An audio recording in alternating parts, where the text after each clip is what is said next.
नमस्कार, मैं हूं शशि तुषार शर्मा और आप देख रहे हैं चुनावी खबरों पर आधारित हमारा खास बुलेटिन। सबसे पहले आप दिन की बड़ी चुनावी खबरों को संक्षेप में जान लीजिए, जिसके बाद हम आपको बताएंगे कि ये खबरें खास क्यों हैं और इनके राजनीतिक मायने क्या हैं। पूर्व क्रिकेटर और भारत रत्न सचिन तेंदुलकर को चुनाव आयोग ने क्या जिम्मेदारी सौंपी है, इसकी पूरी जानकारी आपको देंगे। बीएसपी सुप्रीमो मायावती ने लोकसभा चुनाव में गठबंधन को लेकर अपना पक्ष एकदम साफ कर दिया है। मायावती ने क्या फैसला लिया है, ये भी आपको बताएंगे। राजस्थान के कांग्रेस नेता सचिन पायलट के किस विधानसभा सीट से चुनाव लड़ने के संकेत दिए गए हैं, इस पर भी चर्चा होगी। मध्य प्रदेश में इस साल के अंत में होने वाले विधानसभा चुनावों में बीजेपी के प्रत्याशियों की पहली लिस्ट जारी होने के बाद अब कांग्रेस भी बहुत ही जल्द अपने उम्मीदवारों का ऐलान कर सकती है। वहीं 31 अगस्त को आम आदमी पार्टी के संयोजक अरविंद केजरीवाल जयपुर पहुंचकर चुनावी घोषणा पत्र जारी करेंगे। आइए इन तमाम खबरों को विस्तार से समझ लेते हैं। पूर्व क्रिकेटर और भारत रत्न सचिन तेंदुलकर को चुनाव आयोग का नेशनल आइकॉन बना दिया गया है।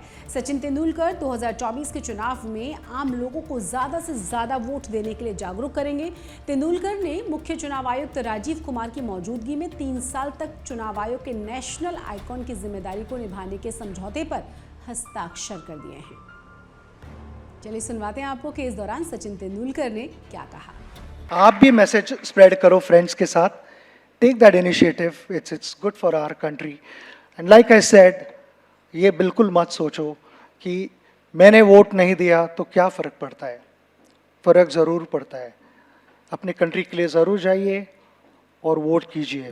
पिछले साल आयोग ने अभिनेता पंकज त्रिपाठी को नेशनल आइकन के रूप में मान्यता दी थी और इससे पहले 2019 की अगर हम बात करें तो लोकसभा चुनावों के दौरान MS धोनी, आमिर खान और मैरी कॉम जैसे दिग्गज चुनाव आयोग के राष्ट्रीय प्रतीक थे।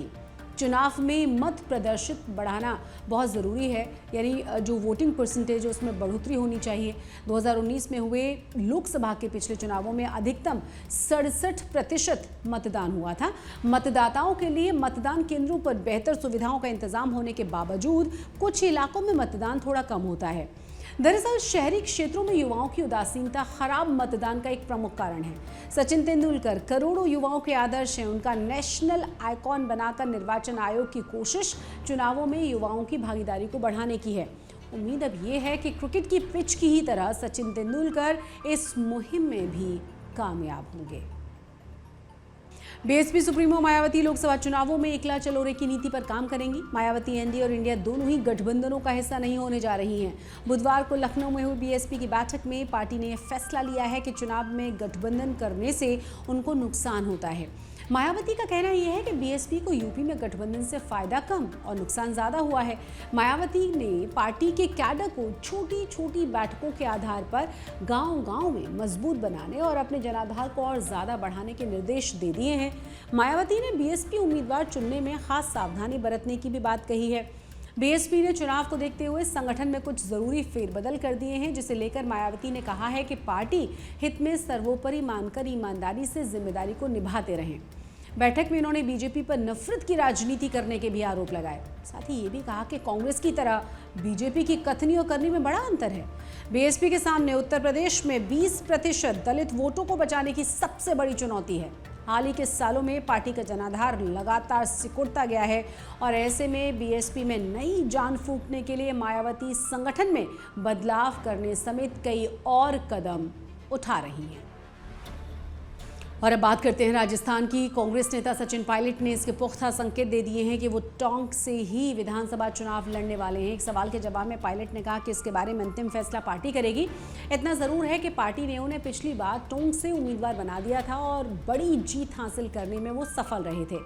उनका दावा है कि अगर इस बार भी उन्हें टोंक से टिकट दिया जाता है तो पहले से ज़्यादा मार्जिन से इस बार भी वो जीतेंगे। चलिए सुनवाते हैं आपको सचिन पायलट ने और क्या कहा इस बारे में। पार्टी और सरकार की जो रीति नीति रही है उसमें लोगों की आस्था है और भाजपा का शासन जो दिल्ली का है उससे लोग त्रस्त हैं। 9 साल का लगातार शासन देख चुके हैं और विशेष रूप से जो नौजवान हैं, जो गृहिणियाँ हैं, वो सब एक तरह से थक चुके हैं, बदलाव चाहते हैं दिल्ली में भी। लेकिन केंद्र की सरकार तब बदल सकती है जब हम इन 3-4 राज्यों में सरकार कांग्रेस की बनाएं, मध्य प्रदेश में, छत्तीसगढ़ में, राजस्थान में, तेलंगाना में। तो मुझे पूरा विश्वास है कि अच्छे बहुमत के साथ हम लोग सरकार बनाएंगे राजस्थान के अंदर और पार्टी ने जो भाजपा को हराने का काम किया है हिमाचल प्रदेश में और कर्नाटक में, उससे कार्यकर्ताओं में बहुत उत्साह भी है। आज टोंक से आगाज मान लिया जाए, सचिन पहले टोंक से विधायक चुनाव लड़ेंगे। देखिए, हमको तो पार्टी जो आदेश देती है, हम सब लोग, मैं अपनी बात नहीं कर रहा, सभी लोग जो पार्टी का निर्देश होता है, कहाँ से कौन चुनाव लड़ेगा, क्या चुनाव लड़ेगा, वो सबको हम लोग मानते हैं। हाँ, लेकिन मुझे अवसर मिला यहाँ से विधायक बनने का 4.25 साल पहले, और पूरी ताकत से हम लोगों ने यहाँ पर विकास के काम किए। यहाँ के लोगों का बहुत प्रेम है, और मैंने आज भाषण में ये कहा कि पिछली बार हम जीते थे यहाँ 50-52 हज़ार वोटों से कांग्रेस पार्टी, इस बार उससे ज़्यादा वोटों से जीतें, ये हम सबकी कोशिश रही। राजस्थान में फौरी तौर पर कांग्रेस आलाकमान ने गहलोत और पायलट खेमों के बीच जारी जंग को थाम दिया है और विधानसभा चुनावों पर फोकस करने के लिए कहा है। हालांकि बदले हालात में पायलट खेमे की नाराजगी का कांग्रेस की चुनावी संभावनाओं पर क्या असर होता है, ये देखना बाकी है।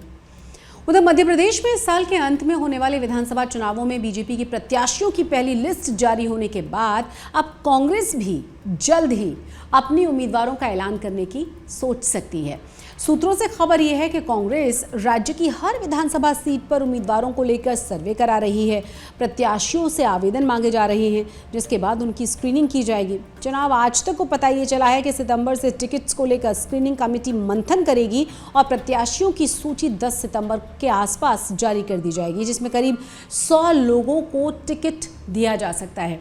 इससे पहले मध्य प्रदेश में बीजेपी ने 39 उम्मीदवारों की लिस्ट जारी की थी, जिसके खिलाफ कांग्रेस ने चुनाव आयोग में शिकायत भी की थी। कांग्रेस और प्रतिपक्ष के नेता डॉक्टर गोविंद सिंह ने मुख्य चुनाव आयुक्त को लिखा कि 39 प्रत्याशियों की सूची जारी करने के बाद बीजेपी सरकार के द्वारा किसी भी तरह की घोषणा करना मतदाताओं को प्रलोभन देने की श्रेणी में आ जाएगा। 31 अगस्त को आम आदमी पार्टी के संयोजक अरविंद केजरीवाल जयपुर पहुंचकर चुनावी घोषणा पत्र को जारी करेंगे। आम आदमी पार्टी के प्रदेश अध्यक्ष नवीन पालीवाल और उनके मुताबिक केजरीवाल राजस्थान की जनता के लिए कई गारंटियों का ऐलान करने वाले हैं। सुनवाते हैं आपको नवीन पालीवाल ने और इस बारे में क्या कहा है। अब राजस्थान की जनता के हितों के लिए, राजस्थान की जनता को जो चाहिए, जो हमारे संविधान ने हमको मूलभूत अधिकार दे रखे हैं, रोटी कपड़ा मकान, सस्ती शिक्षा, अच्छी स्वास्थ्य सेवाएं, अच्छी प्रशासनिक सेवाएं और किसानों के हित की योजनाएं, बेरोजगारी की समस्या को दूर करने के लिए, किसानों के हित की बात करने के लिए, इन सब के लिए राजस्थान के अंदर 31 अगस्त को हमारे राष्ट्रीय संयोजक अरविंद केजरीवाल जी जयपुर आ रहे हैं और वो राजस्थान का चुनावी घोषणा पत्र जारी करेंगे। आम आदमी पार्टी राजस्थान की सभी 200 विधानसभा सीटों पर चुनाव लड़ने की तैयारी में है। पार्टी ने सभी विधानसभा सीटों को 3 कैटेगरीज में बांट दिया है।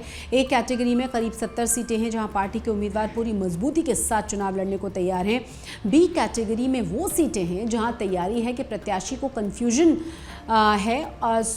इसके अलावा अगर हम बात करें सी कैटेगरी की, वो सीटें वहाँ पर हैं जहाँ आज तक या अब तक कोई भी उम्मीदवार पार्टी को नहीं मिला है। 2018 के विधानसभा चुनावों में आम आदमी पार्टी ने सभी 200 सीटों पर अपने उम्मीदवारों को खड़ा किया था, जिसमें से एक भी सीट आम आदमी पार्टी नहीं जीत पाई थी। तो राजस्थान, मध्य प्रदेश और छत्तीसगढ़ जैसे राज्यों में केजरीवाल का मुख्य रुख कांग्रेस के लिए चिंता की बात है। इन सभी राज्यों में चुनावों में आम आदमी पार्टी गंभीरता से इन राज्यों को ले रही है और ऐसे में कहीं ना कहीं इंडिया गठबंधन में इन दोनों ही पार्टियों के तालमेल पर भी अब सवाल खड़े हो रहे हैं। चुनावी खबरों के हमारे इस खास बुलेटिन में फिलहाल इतना ही। चुनावों से जुड़ी हुई तमाम जानकारियों के लिए और हर दिलचस्प अपडेट के लिए आप सब्सक्राइब कीजिए चुनाव आज तक।